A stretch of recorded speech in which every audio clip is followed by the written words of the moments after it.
Empiezo jodiendo, pero en realidad porque quería decirte, necesito que te tomes 10 minutos para escucharme.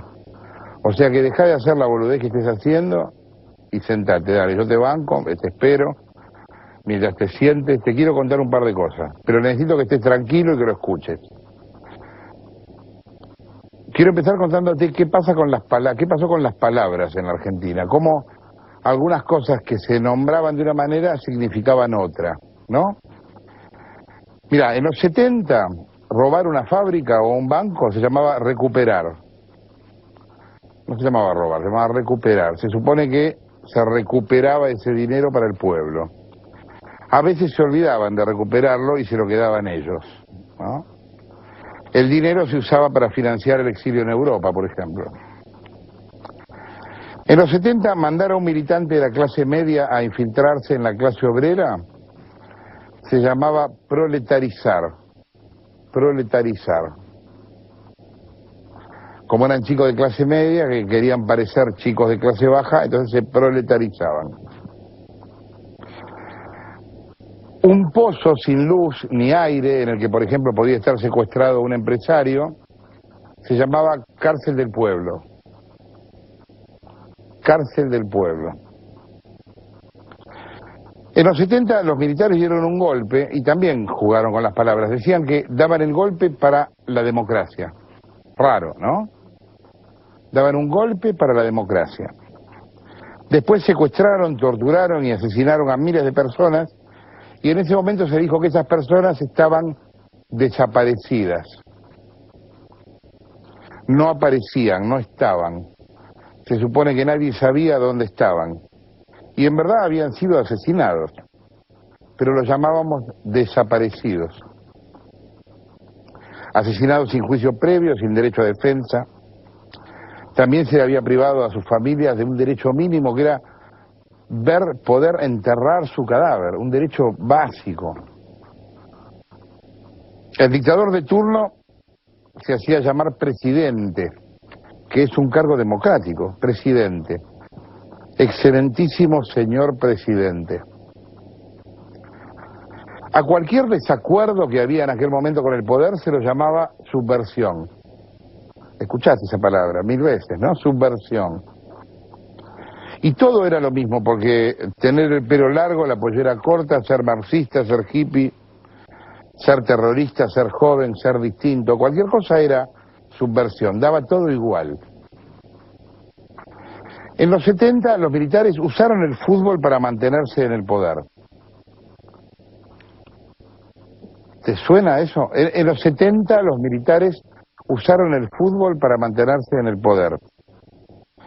En los 80 inventaron la guerra de Malvinas, también para mantenerse en el poder, y en los dos casos nos forrearon, porque usaron emociones legítimas para consolidar intereses espurios.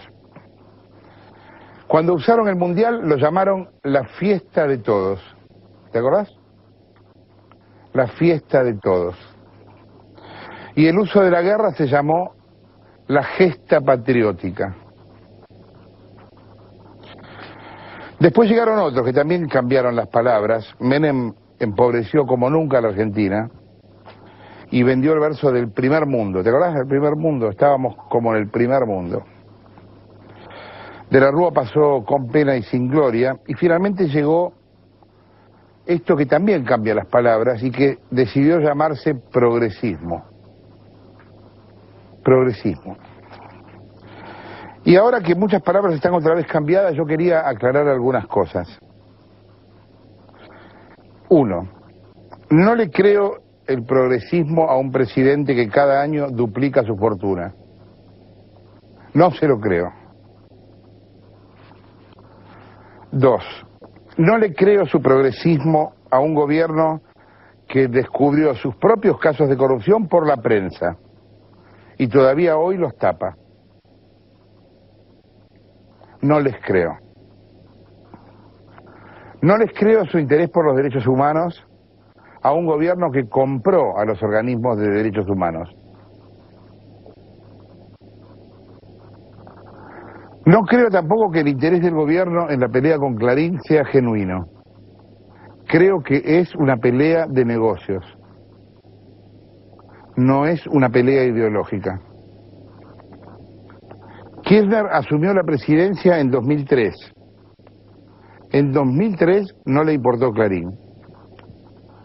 Tampoco le importó Clarín en 2004, no le importó Clarín en 2005, no le importó Clarín en 2006.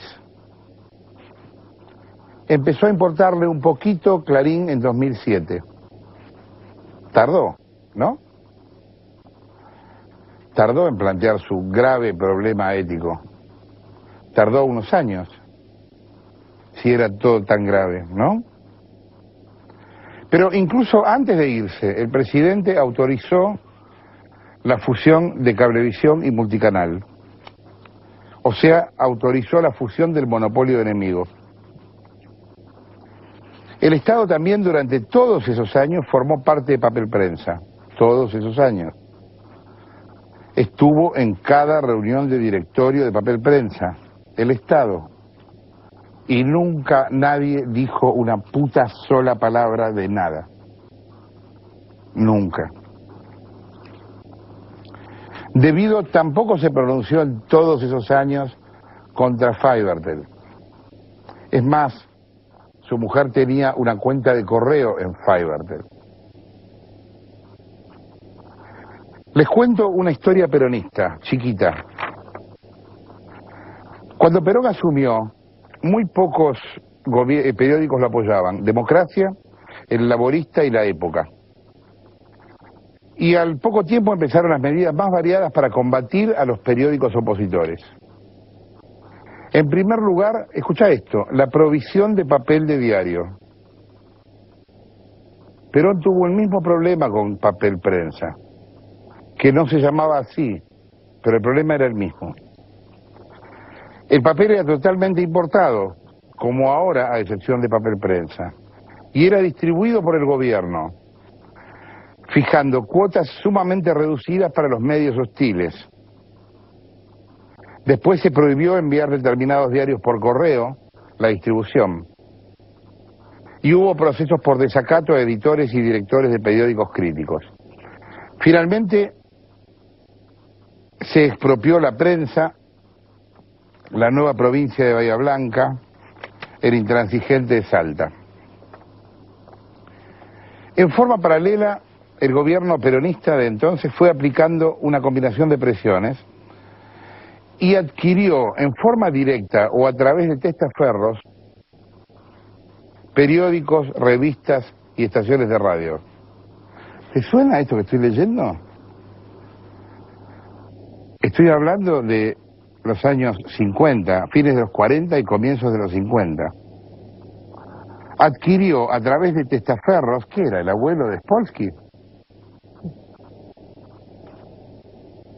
Periódicos, revistas y estaciones de radio. Así, por ejemplo, compró los periódicos Democracia, La Razón, Crítica y Noticias Gráficas. El conglomerado Haines, que reunía el diario El Mundo y la radio del mismo nombre, Radio El Mundo, así como revistas de diverso tipo. Al final del gobierno de Perón, solo 2 diarios de circulación nacional no pertenecían al Estado. ¿Escuchás esto? Al final del gobierno de Perón, solo 2 diarios no eran del Estado, eran La Nación y Clarín. El Estado controlaba todas las radios. Gracias a la ley 14241, había agrupado a todas las radios en 4 cadenas. Habían desaparecido los medios privados. Solo quedaban 2. Demasiadas coincidencias, ¿no? No me gusta que no existan los jueces. El viernes yo dije, y lo repito ahora, Moreno con guantes de box no es la respuesta de una república a una empresa irregular. Papel Prensa fue obtenida bajo tortura de los propietarios, como dice Lidia Papaleo, lo debería decidir un juez.